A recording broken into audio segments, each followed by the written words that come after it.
ఇక రెండో ఆదాయం విషయానికి వస్తే పంచాయతీలకు వచ్చేటువంటి డబ్బులు, భారత ప్రభుత్వం నుంచి వచ్చేటువంటి డబ్బులు ఎన్ఆర్ఈజిఎస్ పథకం కింద రెండవ ఖాతా ఉంటుంది. కొన్ని పల్లెటూర్లలో ఇంటి పన్నులు సరిగ్గా కట్టరు, కొత్త ఇండ్లకి పర్మిషన్ సరిగా తీసుకోరు, వాళ్ళకి ఆదాయం జీరో.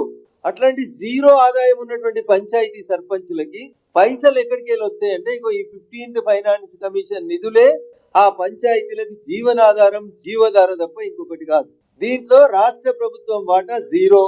ఇవేం స్టేట్ ఫైనాన్స్ సెక్రటరీ సంతకం పెట్టి టోకన్ ఇచ్చి 6 నెలల తర్వాత చెక్ పాస్ అవుతుందా లేదా తిరగాల్సినటువంటి డబ్బులు కావు. ఇవి నేరుగా మీకు భారత ప్రభుత్వం పంపిస్తున్నటువంటి డబ్బులు.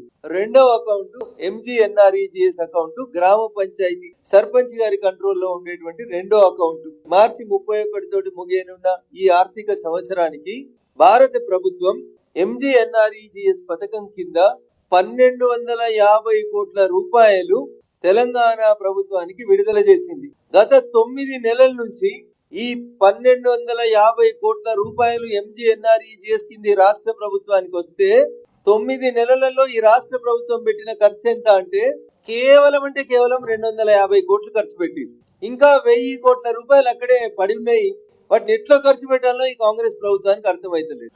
ఆగమాగం ఏం చేస్తుంది ఈ ప్రభుత్వం అంటే నోటికి ఏది వస్తే అది మాట్లాడుతున్నారు. మంత్రులు ఒకటి మాట్లాడుతున్నారు, ముఖ్యమంత్రి గారు ఒకటి మాట్లాడుతున్నారు, రోజుకో మాట మాట్లాడుతా ఉన్నారు. నేను ఎందుకంటున్నా ఈ పదం అంటే స్పెసిఫిక్ గా, అయ్యా సర్పంచులారా దయించి ఈ విషయాన్ని కూడా మీరందరూ కూడా నోట్ చేసుకోవాలి.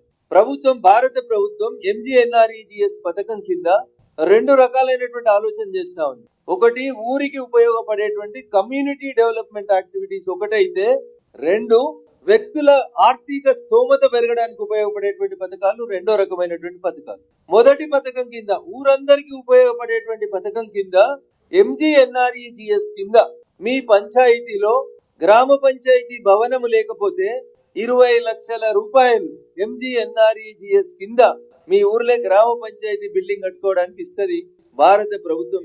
100% భారత ప్రభుత్వమే ఇస్తుంది. 2, మీ ఊర్లో అంగన్వాడీకి బిల్డింగ్ లేకపోతే అంగన్వాడీ భవన నిర్మాణానికి 10 లక్షల రూపాయలు నేరుగా భారత ప్రభుత్వం ఎంజీఎన్ఆర్ఈజిఎస్ పథకం కింద ఇస్తుంది.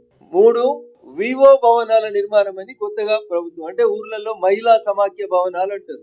సెల్ఫ్ హెల్ప్ గ్రూపుల్ని స్ట్రెంథెన్ చేయడం కోసం ఊర్లో మహిళా సోదరిమణులు ఒక దగ్గర కూర్చొని వాళ్ళ కార్యక్రమాలు భవిష్యత్తు నిర్ధారించుకోవడం కోసం వివో బిల్డింగ్స్ కోసం 10 లక్షల రూపాయలు ఇస్తుంది ఎంజీఎన్ఆర్ఈజిఎస్ కి. 4వది, కొత్తగా ఇప్పుడు భారత ప్రభుత్వం ఆలోచన ఏంటంటే రైతులు గ్రామంలో తాము పండించినటువంటి పంట ఫుడ్ గ్రెయిన్ స్టోరేజ్ గోదాం అని ఒకటి కొత్త స్కీమ్ తీసుకొచ్చింది భారత ప్రభుత్వం. ఆ స్టోరేజ్ అంటే పండించినటువంటి పంటని రైతులు ఎక్కడ పెట్టుకోవాలనో ఏం చేసుకోవాలనో, కొందరు కూర్చుండే, కొందరికి చిన్నిళ్ళు ఉండే, కొందరికి ఇందిరం మిల్లు ఉండే, అట్లాంటి వాళ్ళకి ధాన్యం స్టోరేజ్ చేసుకోవడానికి కష్టమవుతుందని ప్రతి గ్రామ పంచాయతీకి ఫుడ్ గ్రెయిన్ స్టోరేజ్ గోడౌన్ అని 15 లక్షల రూపాయలతోటి మీ ఊర్లో ఒక మంచి గోదాం కట్టుకొని అందులో రైతన్నలు పండించిన పంటని స్టోరేజ్ చేసుకోమని చెప్తా ఉంది. ఈ 4 మీ ఊర్లో లేకపోతే అయ్యా సర్పంచులారా దయించి ఈ 4 కోసం సాధ్యమైనంత తొందరగా ఈ 4-5 రోజులలోనే తీర్మానాలు చేసి మీ ఎంపీడీఓ గారికి, మీ కలెక్టర్ గారికి పంపించినట్లయితే మేము 100% బట్టి మంజూరు చేపిస్తామని చెప్పి ఈ సందర్భంగా తెలియజేస్తా ఉన్నాం.